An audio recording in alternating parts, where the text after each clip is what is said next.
Jésus est de Galilée, Jésus a été né quelque part et non. Mais maintenant, le message, la lumière, c'est dont le peuple a besoin. Tout le peuple, toute l'humanité, mélangé a besoin. C'est de dire ce que Satan est en train de faire dans les coulisses. C'est de parler de la pédophilie des prêtres.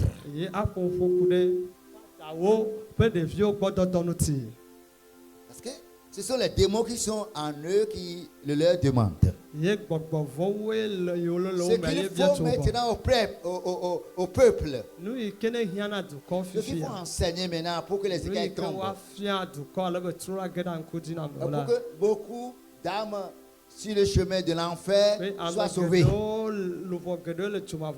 C'est de dire que le purgatoire est un grand mensonge du diable. Qu'il n'existe pas quelque chose qu'on appelle purgatoire. C'est de dire aussi que les prêtres sont des sorciers. Ouais, je le dis. On peut me suivre que ce soit au Vatican, partout. C'est ça, la vérité. La vérité n'est pas seulement bonne à dire quelque part seulement. Alors, si un prêtre n'est pas d'accord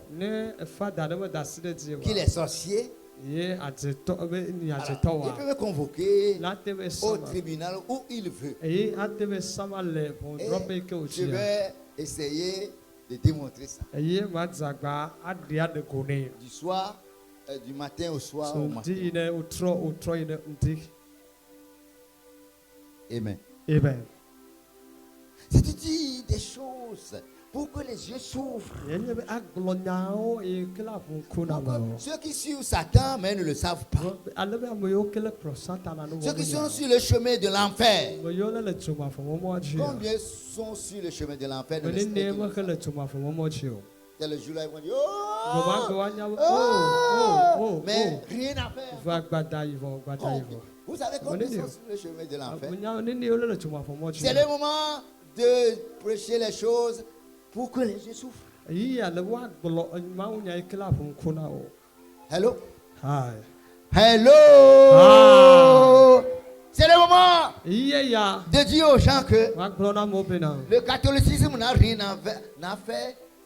à voir avec Dieu, le vrai Dieu. Le catholicisme. Rien à voir. Pas de relation. Si un prêtre n'est pas d'accord, si le pape n'est pas d'accord, on peut essayer de parler sur ça en direct sur des radios, des télévisions.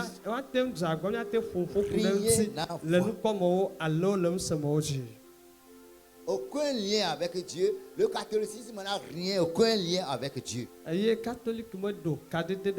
catholicisme est totalement satanique. Le catholicisme n'est pas devenu satanique, il est né satanique. Il a commencé satanique. Voilà le message dont l'humanité a besoin maintenant, le peuple de Dieu a besoin maintenant, les religions ont besoin maintenant. Si quelqu'un est dans le catholicisme, écoutons ces choses, s'il croit en l'enfer et au paradis, cela lui donne l'opportunité de s'évader avant le temps où sera jeté dans l'enfer.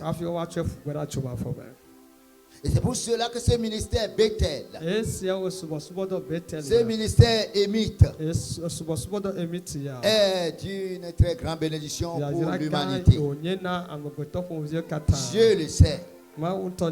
C'est pourquoi Dieu est content de ce ministère. Et toi qui crées ce ministère, tu dois savoir que tu ne crées pas un homme. Tu ne crées pas une église. Tu ne crées pas un ministère. Mais tu crées Dieu. Et tu te fais ennemi avec Dieu. Et tu es en train de risquer beaucoup. Tu es en train de résister à Dieu lui-même.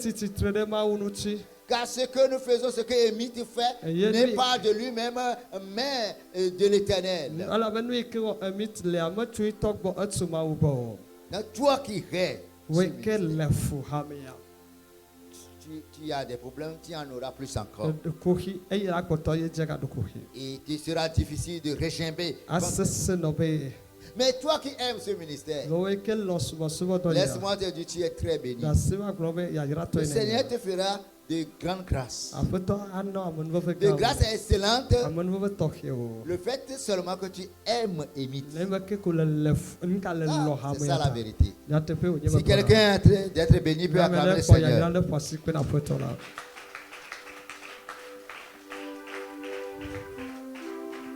Amen. Amen. L'amertume dans le cœur. L'amertume dans le cœur. Une douleur. À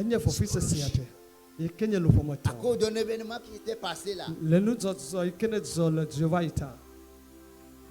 Et pour certaines personnes, c'est depuis le ventre de leur maman.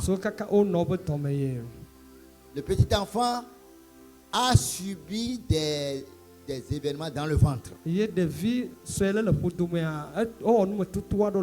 A senti certaines choses a ressenti certaines choses qui l'avaient fâché.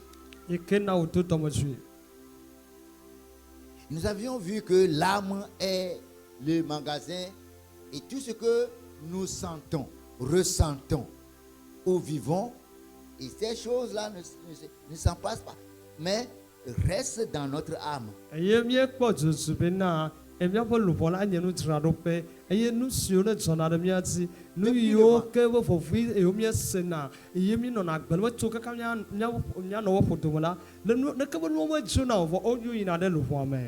Comme magasin, c'est resté là-bas.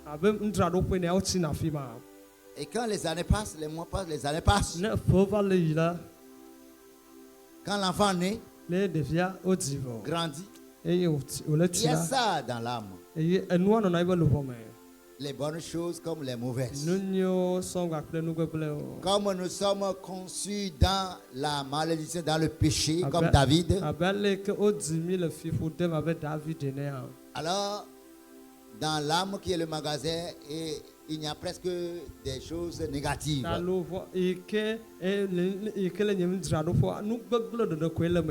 Et c'est ces choses-là que l'esprit va puiser pour travailler après. Donc, et quand il y a l'amertume, amen. De temps en temps, notre esprit utilise ça. Il nous fait souvenir de ce qui s'est passé. Et la douleur s'agrandit. Nous vivons encore l'événement douloureux. Nous le vivons plus que nous l'avons vécu. Et la douleur, la blessure ne fait que s'agrandir. C'est de cela. Et c'est ça l'amertume. Nous lisons quelque chose. C'est beaucoup ont l'amertume dans le cœur. Tu as l'amertume dans ton cœur. La plupart de ceux qui ont l'amertume dans leur cœur sont des gens qui ont été trompés sérieusement.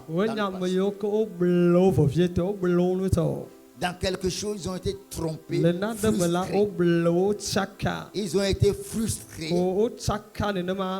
parce qu'ils ont été désolés, trompés. par un événement qui était passé. La plupart de ceux-là ont l'amertume dans le cœur. De temps en temps,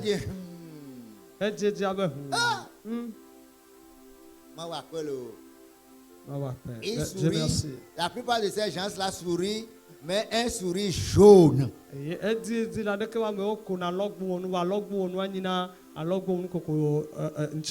C'est-à-dire,